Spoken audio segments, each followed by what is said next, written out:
Hello, patrons and dice heads. Welcome to episode 6 of Minis and Movies. I am, of course, John Spencer, and I'm going to bring you some interesting stuff tonight, hopefully. I'm going to talk about a wonderful Jean-Claude Van Damme movie called Nowhere to Run. It was super legit and totally awesome. Slight sarcasm. And I'm also going to do some War Machine Dojo. That's right, jumping back on the horse, get some War Machine going.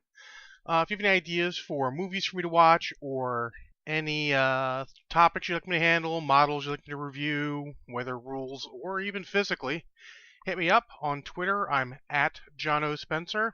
Facebook, John Oakland Spencer, or you can find me at johnoaklandspencer@yahoo.com. All right, tonight I am drinking some Jim Beam Black Cherry, Red Snake Black Cherry Whiskey mixed with Cherry Coke. So run! Alrighty. So I'm going to talk to you guys first in my miniature section about some dojo for War Machine. It's no secret that I'm not the biggest fan of War Machine right now. I still like the game, I just don't like where list building's at. But that's my problem. I don't think theme lists are the way forward, and I'm going to try and be positive about this and not rant about theme lists, because I could go on, but I won't. But I could.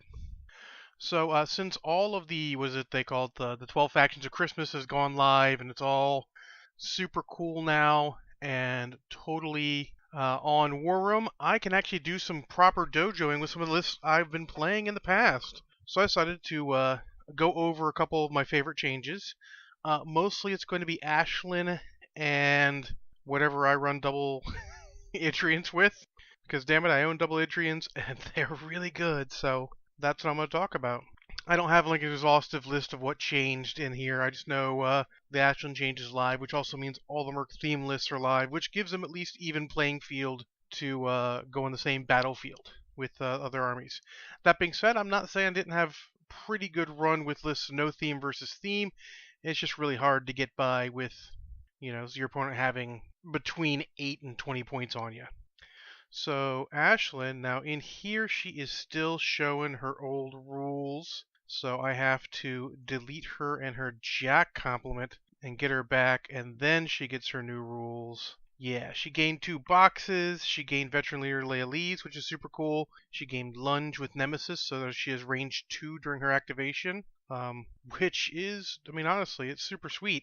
And she gained Chosen Ground instead of Twister. Now, Twister was actually a spell I used, but I'm not sorry to see it go. As far as Shinukes go, it's a Chinook that made a cloud. It could be good, but Chosen Ground is great because it gives all models in the battle group Pathfinder and Steady. Battle group, so she gets it too. And Pathfinder and being knocked down were 2 of her problems, and it's an upkeep. So no longer you just admonition her, you can put admonition somewhere else, upkeep, you can quicken somewhere else, and then keep Chosen Ground on yourself. It does mean distraction will still probably not get used too often, same with Gallows, but hey, it's pretty good. So no complaints there. So I was playing her out of theme, and my list, if any of you who are old co-host corner subscribers and listeners will know what my list was, but I'll throw it out here. This is my original. And it's Ashlynn with Silas, because she's got enough upkeeps to really make it worth it. And if she drops an offensive spell, she really wants Silas there for the range and the Signs of Importance effect on it. Gallant, because Gallant is Amazeballs on her feet, because 13-18 is pretty good. 13-19 with the buckler. On her feet, 13 is really hard to hit. Plus, it's a pretty good for a Merc Jack. Also, the Mule, because a Mule on her feet is Amazeballs. Those are both on her.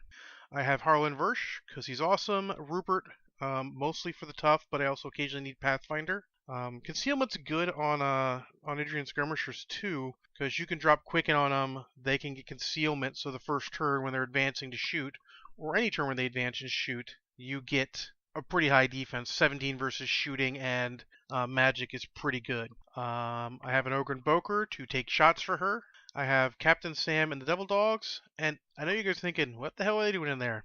Well, the thing is, they kill casters, because knockdown on a stick, because they have their stupid nets, which are AoE 3, knockdown just on a fucking hit. So within a certain range, you literally cannot miss. And the range 4, hint, you can always not miss unless you put snipe on them. With Quicken gives them a 12-inch threat on that, And as soon as they start knocking them down, it's POW 14 slug guns that'll hit pretty regularly, more so on feet, and just start killing casters. So Adrian Skirmishers full boat with UA because those guys are pretty awesome, very versatile, which I like. Thorn Gun Mages because, hey, they're pretty good too. A lot of shots, they're Lelies inherently, even though I didn't have the bonus beforehand. I just like their versatility also. I mean, they're basically the replacement for taking Arcane Tempest Gun Mages in lists, and I felt like they were pretty worth it. They don't have the same offensive output inherently, but with double shots on both barrels, you can get pretty close. I mean, honestly, on feet turn, Gun Mages were way better, but these guys are decent all over the time. Pretty solid overall. And then I also have Iana and Hold. So this is a pretty solid list. I would not hesitate to put this back on the table again. But the thing to notice is this is not a theme list. So I'm leaving points on the table. So we're going to live dojo a little bit for this.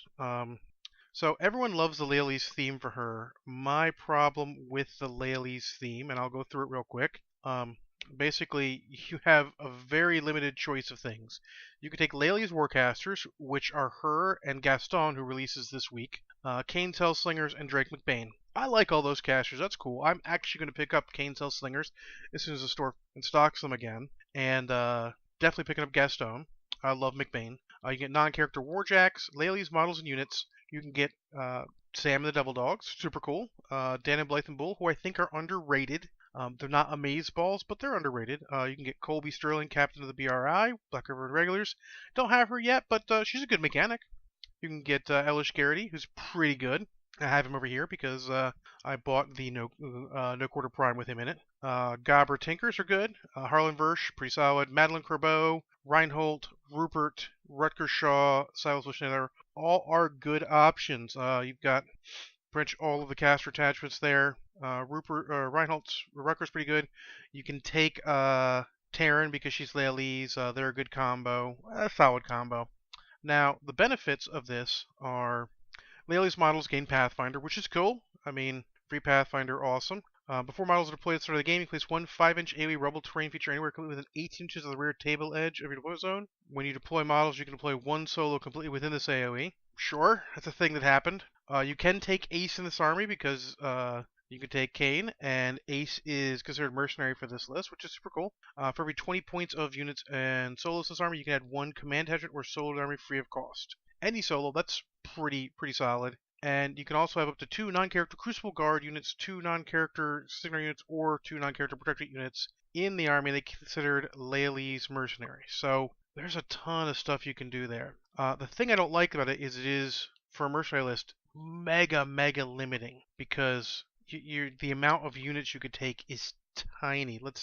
I'm actually, instead of fucking with this list, I'm just going to back out of this, save it real quick, and make a new one for you guys, and just sort of give you an idea what you can do with this list. In a minute, I'll get to the what I would consider the better list overall. All right, boom. So yeah, so you have only the forecasters available. Boom, Jacks. Quite a few Jacks available, but no Gallant, which is too bad because that is her best Jack. Inherently solos, you got Anastasia, all the ones. You got the Gaston, the non Warcaster version, the junior version. Gorman, Gibbs, Ragman, Rupert, and Sergeant Nick, which is cool. But you can't take Steelhead, so that's fucking useful. Not. Don't get me started. I'm getting upset again. And Terran. So that's not terrible amount of solos. With the ones you can get for free, it's a pretty good slate. The problem with units, though, is your unit choices are Captain Sam, Dan and Blythe and Bull, Thorn Gun Mages, and whatever two you choose from other armies. So it is probably the second most limiting theme list in... I mean, it seems variable, but literally that means you have 5 unit choices. Now, 2 of those are variable, and the problem is that 2 of those are generally considered to be not good. People don't like Sam and Devil Dogs. People don't like the Dan and Blythe and Bull. So you're left with Thorn Gun Mages and what do you bring from other factions, which is problematic at best. I mean, you can go and look. There's a ton. The amount of units you can choose for this are crazy good, but it's really unfortunate the limitations on this list, which I think is what stops it from being great. You could probably make something good. I mean, shit. Gibbs with Hot Meal. And, oh, what the hell are they called? I'm going to have to figure out what that unit is. So the Menoth unit, medium base guys, the Bastions, who can share damage. That is absolutely hilarious, if you ask me, because you've got a unit that can heal, that can spray damage around, and a guy who's just like, nah, you're all better now. So that I think that's actually kind of funny. And honestly, Bastions are not that good, but they're not terrible. Just being able to have that effect, though, is pretty funny. They don't really take advantage of her bonuses. So I'm not really a fan of this list, but it is cool to see some of it out there. The list I actually like better because it's a lot more free and a lot more what mercenaries are about. Are, of course, the theme called Irregulars, which is very loose for a theme because literally it's any mercenary warcaster, non-character mercenary warjacks, mercenary units, mercenary character solos, Gobber Tinkers, Brun and Lug, Dalian Scarith, Rorsch and Brine, Wrong Eye Snapjaw, and Mercenary Battle Engines. So the amount of models you cannot take is really, really slow, really small. The benefits, obviously, if you include Ace, because you're bringing Kane, he gets to count as mercenary. Super awesome they did that. My hat's off to you, PP. That is absolutely the best move. Wing control by a Jack Marshal. Jackson Army game flank, friendly warrior. So that seems like a cool ability, but Jack Marshalling is still not at the point where it would be what I would consider a viable rule, at least in mercenaries. With no way of getting focus on them, it's just not that good. I mean, it's cool to have some bonus, and I'm sure people could make some cool bonuses where Talons are in there getting all sorts of crazy bonuses, but end of the day, you're still taking a subpar Jack choice and not getting enough effect out of it for the points. Power Up just made that even more pronounced. And then for each unit in the army, each heavy warjack in this army can gain advanced move, which is awesome because you're going to have units. And then, of course, for every 25 full points of units and warjacks in this army, you can add one command attachment to one smaller medium-based solo without the lesser warlock special rule to your army free of cost. So it is really good. Honestly, most of my lists are gradually going to that as at least a basis to see what I can do to start and see where I want to go. So a list like this one that I'm going to work with right now, I'm going to save it as a new army. So I don't know how you guys name your armies. I don't know what you do to name them, but I number them like they're an edition of a version of a program or something. You know, like Ashlynn. This is Ashlynn 2.0. Accept. Boom. So let's make this a theme and let's see what we can do. Now I've done some other ones, and I will do it again for you guys in a moment, just to give you an idea what this can do for some of my other lists. So boom, can't take Gallant. I also can't take the Boker, but with no Gallant, that means my next best bet is generally, in my humble opinion, a Vanguard or a Rover, both of which have Shield Guard. I'll take a Rover for now because you need 2 heavy jacks, and he at least gets your jack points up to the point where you're not losing out. So there you go. I mean, at the point we're at right now, literally, I lost the Boker and I lost Gallant, and I put a Rover in instead. I've got 7 points, which is the difference between the points, but I've got 3 free cards to choose. So I'm immediately getting my Adrian Skirmisher. I'm getting literally everything I can for free. I get Verse for free, I get Rupert for free, and I get the Adrian Skirmisher UA for free, and suddenly I've got 20 points to spend. So, I mean, that's pretty crazy. What I would do with it, I don't know. That's not really the point of this exercise. It's more to talk about the changes. So I am happy for that. The Regulars is a good list. I'm sure you could build, like I said, a really good theme force for the Lely's Resistance. It just takes a lot more time and effort, and I'm not in it enough to do it right now. But I'm going to save this real quick just so I can work on that later. So my actual favorite list I was playing with was, or wanting to play with, was Damiano with double Idrians, and it looks something like Damiano, Wishnailer, Rocinante, Rover, Talon, Eris 2, Rupert, 2 Idrian Skirmishers, both with Chieftain and Guide, and Lady Anna and Master Hull. It's pretty solid. It does pretty well. It's got 1 point free, but it was sort of lacking that something compared to other lists. What was it something? I don't know. About 15, 20 points, but 15, 20 points is like basically playing down a heavy jack, and that is tough to get through, and this actually fought well despite that. So this one's brainless. I would totally go directly into Irregulars, especially because Damiano can play in that. Boom, immediately free cards, immediately got those jacks getting, the jacks get advanced move, so you're doing pretty good there. And it's 16 points.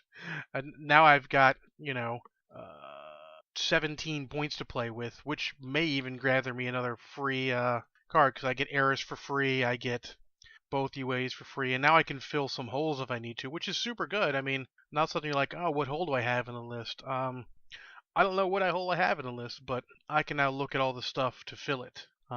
So this one I played a couple times. It was pretty solid. I enjoyed it. Damiano's got all the tools to make all those Idrian shine. You got Deadeye to make them super accurate. Death March one gets to be super melee, and you also have Surefoot, so the other one gets to be super defensive.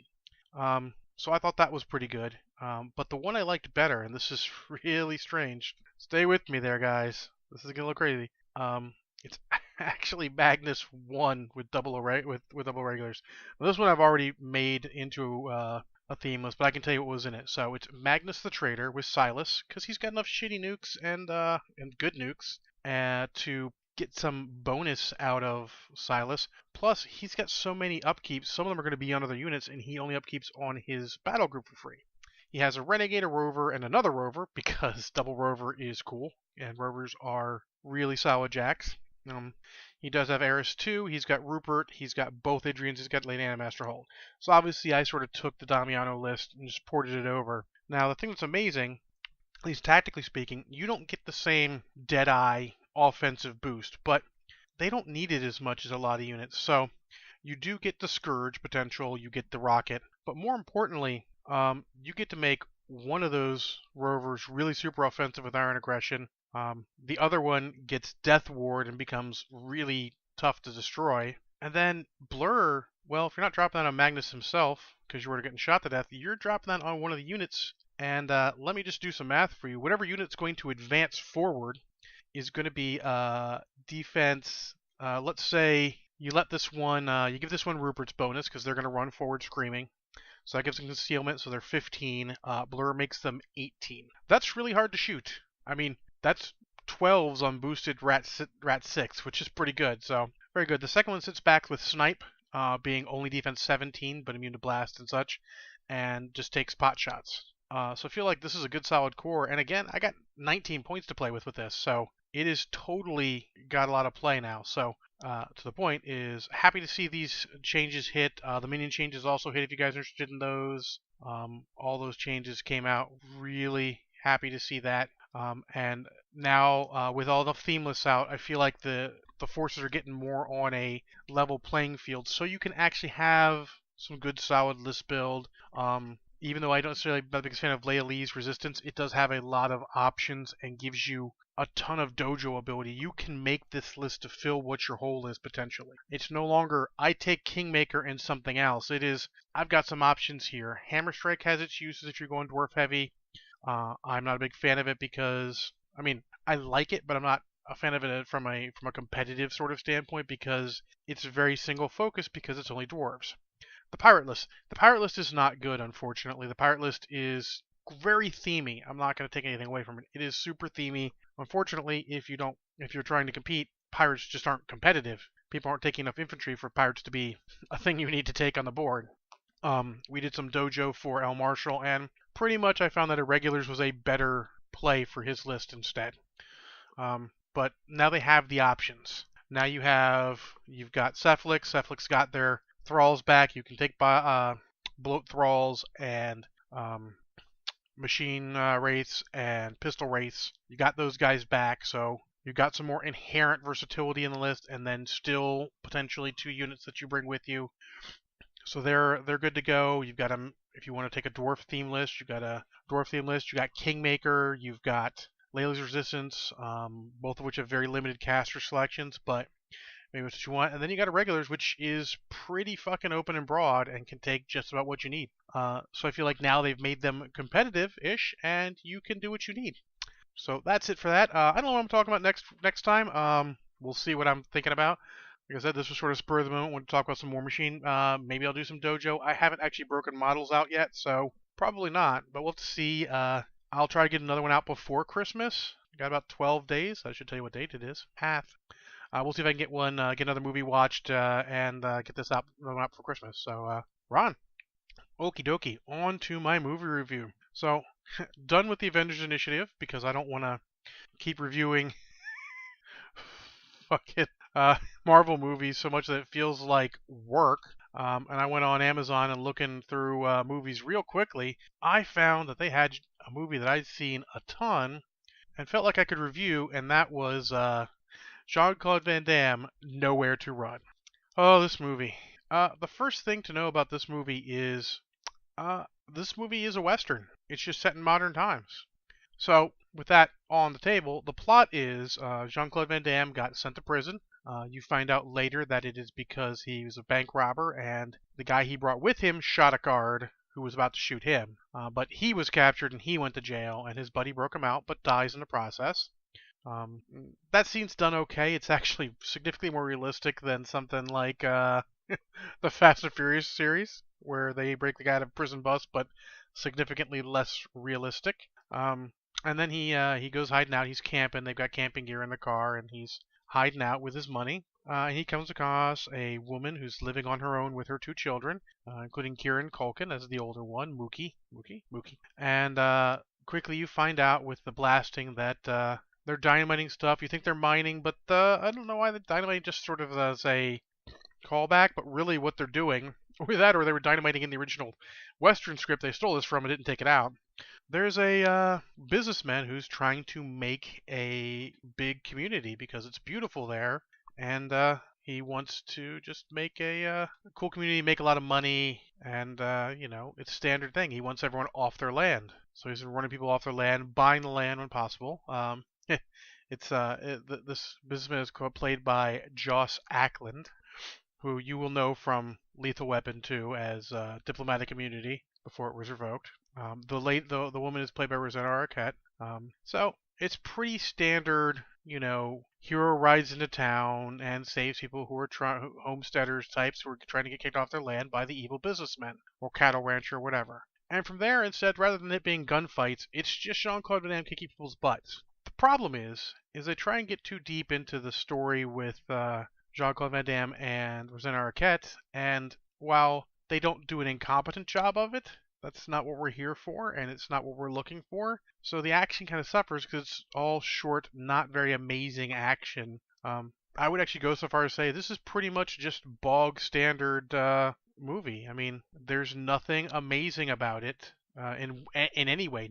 No part of this movie is amazing. It is absolutely bog standard from start to end. The only part that kind of makes it better is the fact that they actually have decent actors. For a child actor, Kieran Culkin is solid. Rosanna Arquette's fine. She's played similar roles in the past.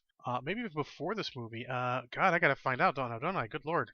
She's played a similar one in the past when she played a similar type of role in Silverado, just without the kids. Oh, Silverado, much better movie. But Jean-Claude Van Damme is at his peak, and he's a solid action lead. He puts enough into the heartfelt moments that you're like, all right, this isn't out of control. This isn't, isn't some ex-WWE guy trying to break in and just making a shit show of it with his lack of acting ability and charisma. Jean-Claude Van Damme has some charisma. He does a decent acting job.